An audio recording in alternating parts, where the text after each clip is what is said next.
Hello, everyone. This is Samantha-Jayne Love, and we are here live with Love Talk. Now, we have decided to do something different for you. Every Wednesday, the beautiful Julie Ryswyk is going to be featured, and we are going to talk all things relationship. And today is the first day of spring down here in the Southern Hemisphere. Woo! And even in Ballarat, the sun is shining. It is a beautiful day. So welcome, Julie. Thank you for coming on, and thank you for agreeing to do this and be able to share all our tips and tricks with people about relationships, because they are a tricky thing. We have them with ourselves, with other people, and we thought today we would give you a little bit of a spring special. So welcome, Jules. Thank you for having me. I think it's needed, isn't it? Like, first day of spring, let's spring clean. There's some really chunky energy around, so it's a perfect time. All in divine timing, as they say. Definitely. So when we're talking about chunky energy, for those people that aren't like us and that are full energy woo-woo people, how would you describe that to someone who is like tuning in and going, oh, what are they talking about, this chunky energy? Energy is not chunky, is it? Well, it's a simple philosophy of what we vibrate out is what we attract in. Yeah. And that's how I just like to look at it. So it's, I think, the easiest way to describe it, that someone that hasn't worked with energy before, is that we need to get ourselves right inside so that we radiate the energy that we want to attract. So it doesn't matter how much external stuff that we do, unless we're doing the stuff on the inside, we're still not going to attract what we're actually looking at or looking for. Yeah. So if people have heard of Abraham Hicks, there's Esther and Jerry Hicks. Jerry's now passed, but Esther still channels through Abraham, and it's a collective. And they talk about the vortexes and how you if you want to attract someone into your vortex or your energy field, you need to be vibrating at that frequency. So you can't be vibrating in a lack frequency, like I only just attracting these type of people, or all the people around me are shitty. If you want to change that, you need to really change the frequency and the energy and the way that your vortex is spinning before you can jump to that next level. So yeah, absolutely. And I think that's perfect timing to try and bring that into how we then put that analogy into relationships. So if you're not trusting your partner, the question would be, do you trust yourself? Yeah. Ta-da! There's lots of different things that, in relationship that happens. And, we know from what we do that a lot of stuff comes from childhood and generational. And that's why we include it with what we do.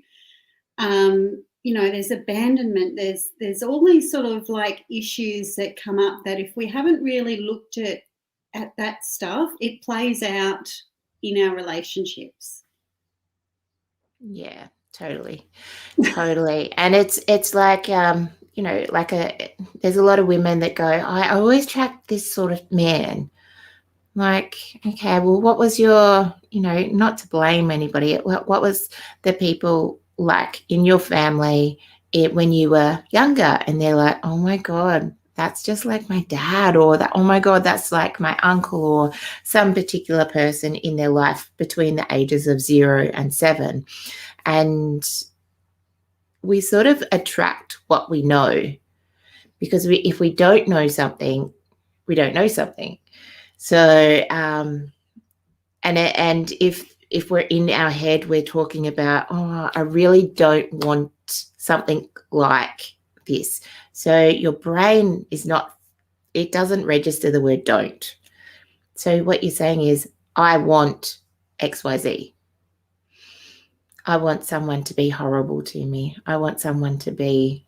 So when you are talking to yourself, so Julie and I, when we are talking, especially with relationships, we talk about self the most, because, the amount of times that you talk to yourself in your head and how you talk to yourself in your head is over 1,000 times in a day. So if you're saying, even thinking it, I don't want someone like that, what your brain is saying, I want someone like that.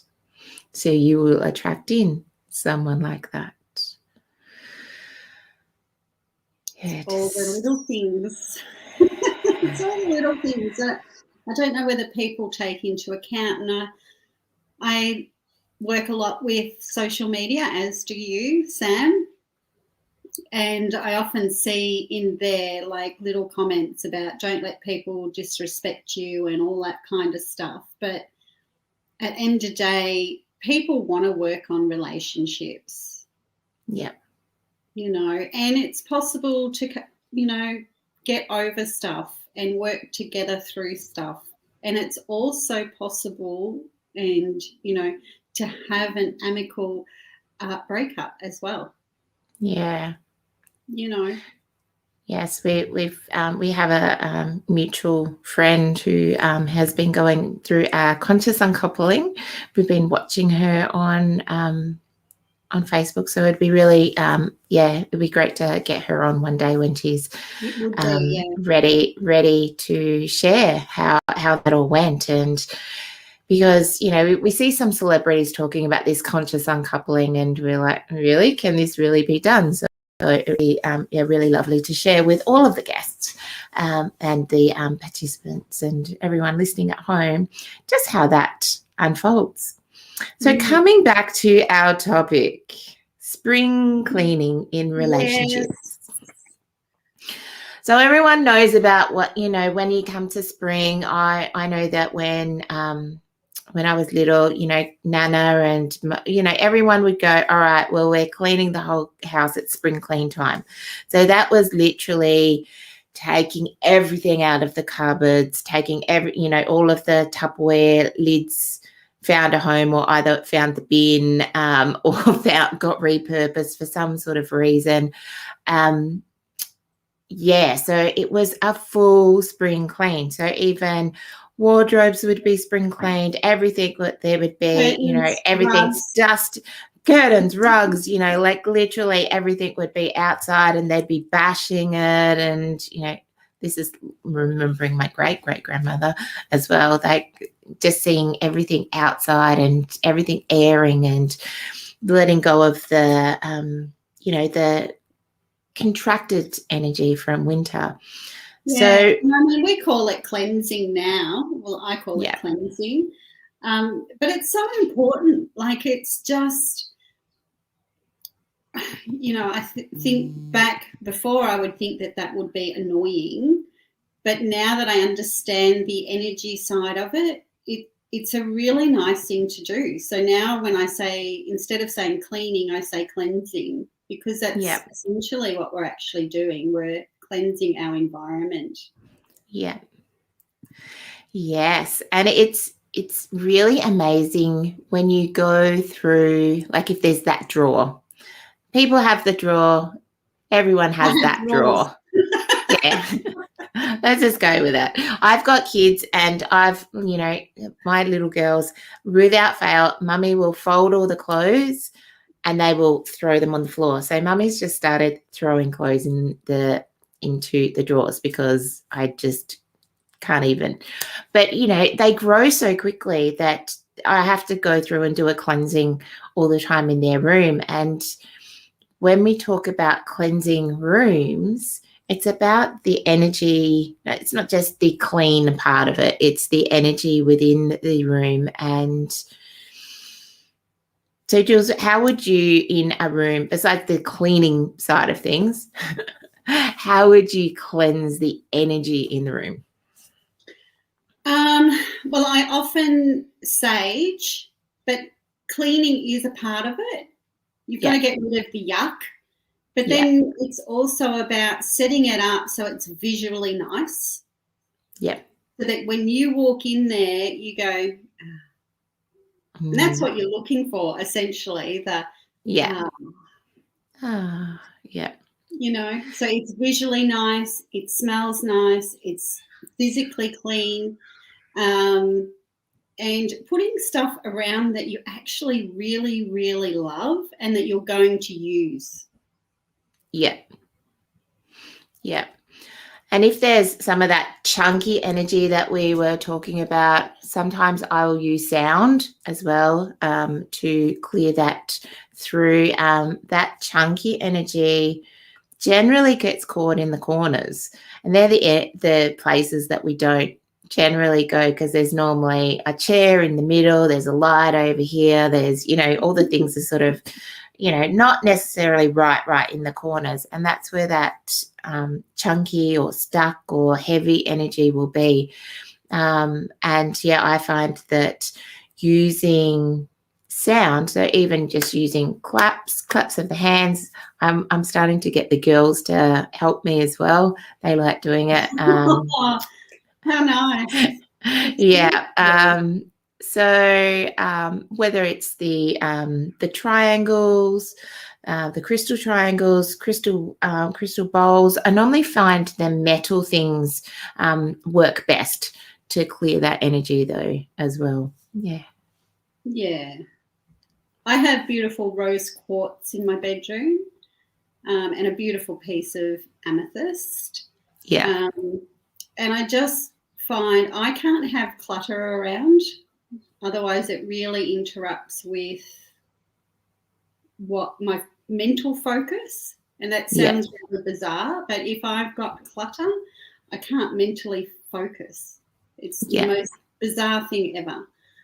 Yeah. But that's how it affects me. So I just can't have clutter. Yeah. And everyone's different, because some people work and they have like 1,000 things all around them. That's probably a bit more my style.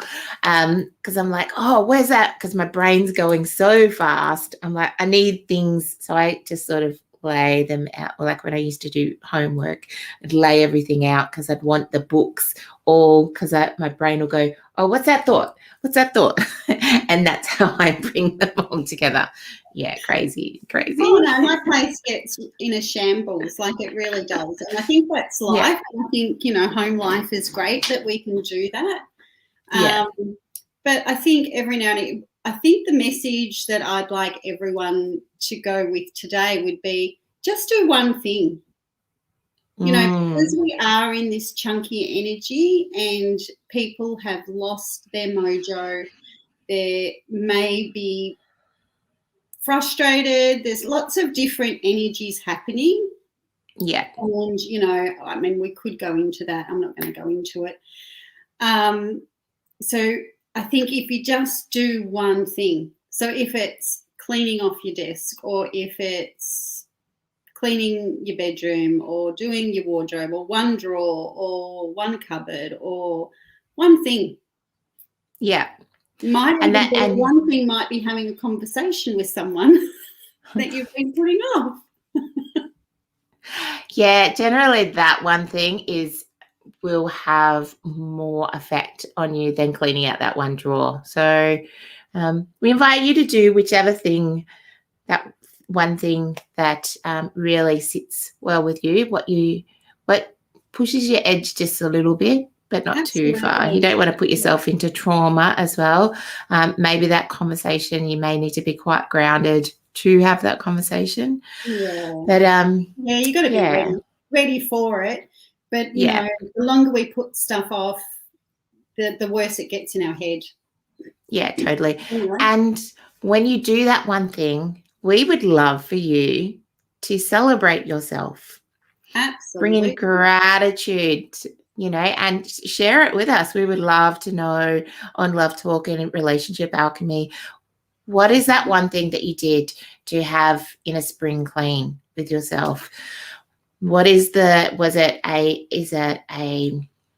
do you really want to clean out a whole room, but you're not, a little bit time poor? I know that, in Victoria and in New South Wales, lots of people are in lockdown, so it's a little bit difficult around the kids because as soon as you pull something out, they're into it as well, and there's way more mess than what you were hoping for. But what is the one thing that you could do? And you could maybe just do one thing every day for a week, and you would be absolutely amazed. So spring goes for 3 months. So doesn't mean you have to do the whole house today. Not like, I remember in my nana's house, it was just like, right, it's the first day of spring, everything has to be done today. I'm like, what the hell? Well, what's this thing? This doesn't sound like fun. So give yourself some breathing space. Absolutely. And that could be it, Sam. It could be as simple that, for the parents that are at home, homeschooling, like I spoke to a woman yesterday, she's got 4 kids at home homeschooling. And I just went, oh, hats off to you. Took a moment to honour that and look at that. It's like, that's huge. So it might be, the one thing might be putting yourself in a room for 2 minutes and actually just breathing. Yeah. Yeah. And you could be on the other side of the spectrum too, where you just go off and do what Grandma did and empty the whole house out. Well, whatever floats your boat, I reckon. So if you're at that, the next couple of days are still beautiful. So if you want to take everything outside and air it all out, it's it's a beautiful day. Well, it is here in Ballarat anyway. So and just give yourself some permission to even throw some things away.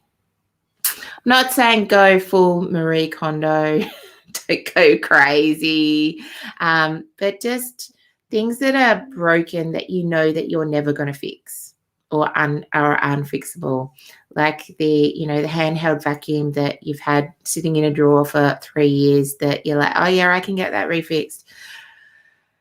I give you permission to throw that sucker out.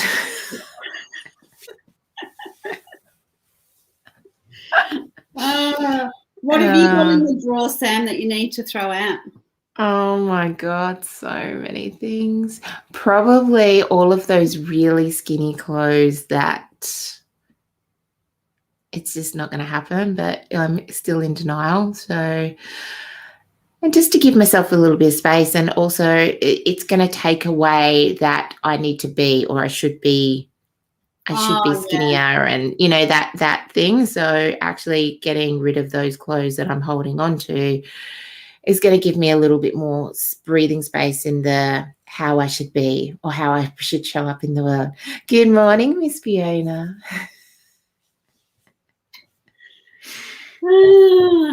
Okay. Yeah. Well, for me today, it is I'm actually going to cleanse my floor and open some windows. Finally, here in Victoria, I can open the window. Yes. I'm very excited about that. Totally. It's such a beautiful, beautiful day.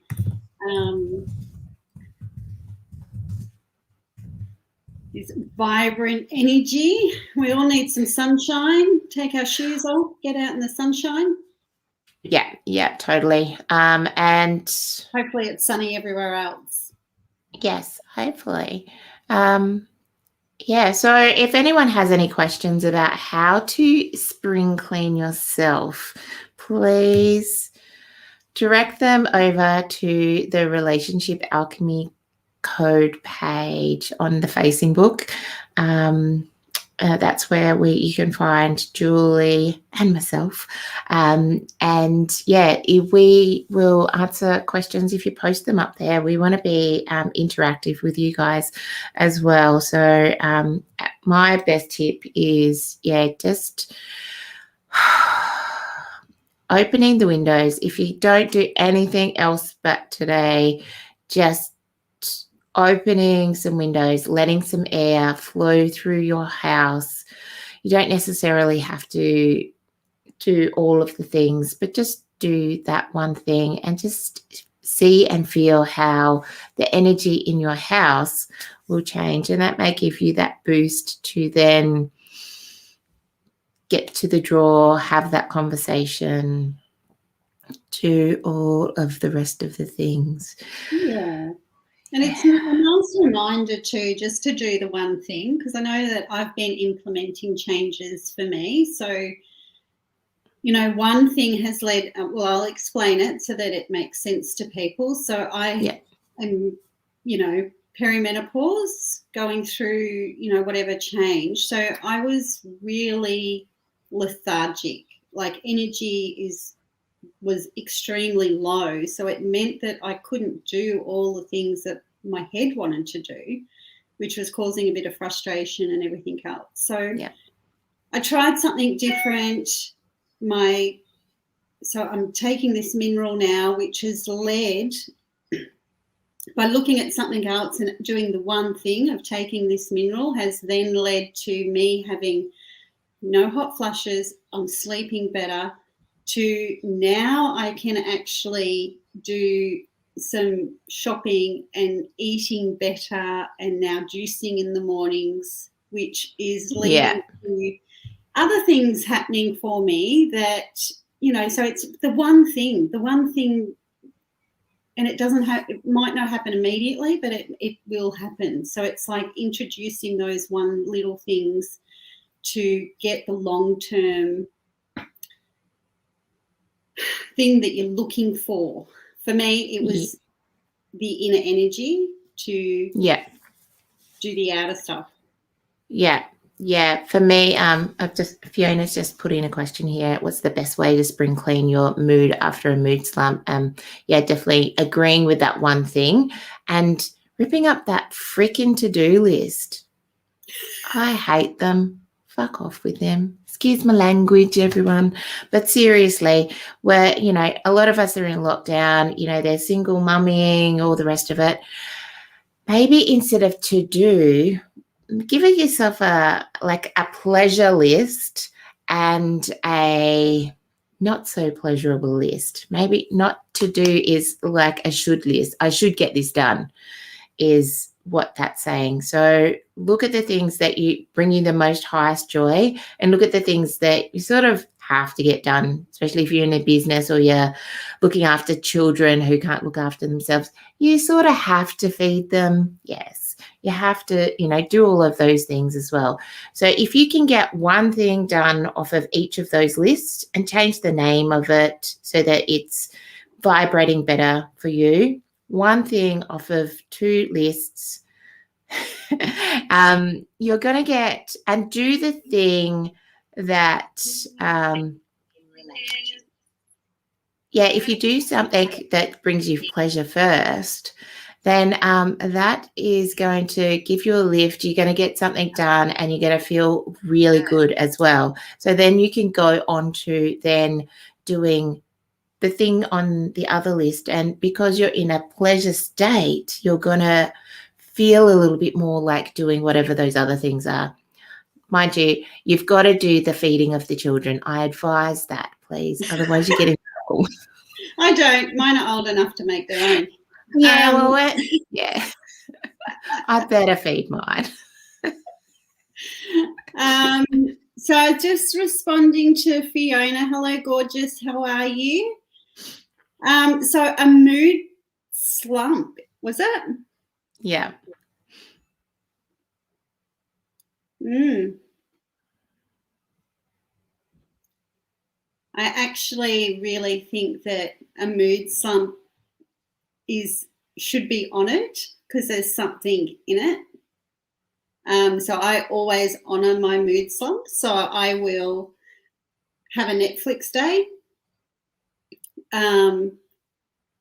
or whatever it is that I find. But I think to get through a mood slump day, you need to do something really different. So for me, that would be walking on the beach or getting out. You need to get out and really feel the air for yourself. So whether that's a bushwalk or to the beach, or just doing something really different. Yeah, because once you get out into the air, so if there is wind, it's going to move that energy on you. So you may not know why you've got that mood slump. It could be something generational. It could be past life. It could be you're going to have a big awakening. That's sometimes why we have a mood slump. There's so many different reasons why. It could just be that you've forgotten to put you first, fill your cup up. Yeah, you could just actually be tired. And, that's why I say always honour it. Honour whatever's coming up first, and it doesn't matter what's going on. Honour what that feels like, whether you're angry, frustrated, sad, whatever it is, honour what that is. Yeah. I don't react to it, but sit with it. Yeah. Sit with it.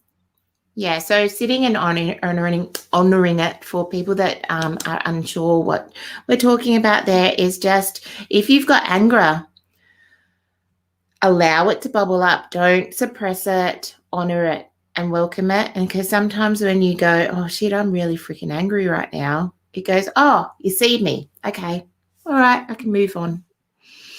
Depending on why you're angry, you don't sometimes you just get angry for no reason. It could be if you're in a partner relationship, it could be that it's not your anger, it's somebody else's that they've left in you. There is a million different ways that we can feel emotions, and they can come up in our body. So honouring is just witnessing or letting things be seen as well. So, yeah. Oh, my goodness. What a fun little chat that we've had. Hey? They're there to guide us. Totally. Yeah. Yes. Yeah. Yes. And I don't think we've ever been taught on, well, I know I've never got shown how to actually manage my emotions. Yeah. And, whether they're clean emotions or they're lots of other stuff behind them, it's a big subject. We'll talk about it another day maybe. Yes. But yeah, just, it's really nice actually. It's one of the things that I go, oh, I'm actually feeling angry, or I'm feeling tired, and it's okay to watch Netflix, because we have all these people going, you've got to be in this energy state, you've got to be in this energy state, and we're saying that today it's about the energy, but if you're tired, you're tired. Yeah, because if you keep pushing through, you're going to be more tired, and then you get to burnout, and then you get to a big problem, and that takes a fair length of time to then recover from that. And so if you're freaking tired, sit on the couch, Netflix yourself out. I write you a note. This is me writing anyone out there who needs a Netflix note. There you go. Got permission. You have full permission. Well, I can see all these messages from people's partners. Yeah. You gave my partner permission to sit on and she was supposed to. I'm like, yeah, full permission, thanks. I am funny, aren't I, Fiona? I am so funny. I love it. Yeah. Be funny. Okay. All right. So, everyone, this has been the Relationship Alchemy Code version of Love Talk. We will be back every Wednesday morning at 10 a.m. to give you, what was that? No? Yeah. Hey? What? There may be discussions on that. We want some interaction in our group. Questions. What do you guys need? Like, we're not we're here to vibrate good shit out. So if you need something, reach out, ask, put the questions in there. There's nothing that you can ask that Sam and I have not, we will not be shocked by anything. So And if we don't feel like we actually have the answer for it, we're not just going to go, hey, the XYZ. So if you come with a question that we're not sure about, we love researching and finding out the answers for different things. So we will do a bit of research and we'll bring it back to the next week for you guys. We want this to be interactive. We want to, we will always be having fun. And even with some of those heavy subjects, sometimes if we bring a bit of light into them, they're still heavy, but there is always light at the end of the tunnel, we believe. So thank you very much, Jules, for coming on board. Thank you, my darling. We will see you back here live every Wednesday at 10 a.m. This is Samantha-Jayne Love with my beautiful friend, Julie Ryswyk. All things relationships on Wednesday here on Love Talk. We will see you again soon.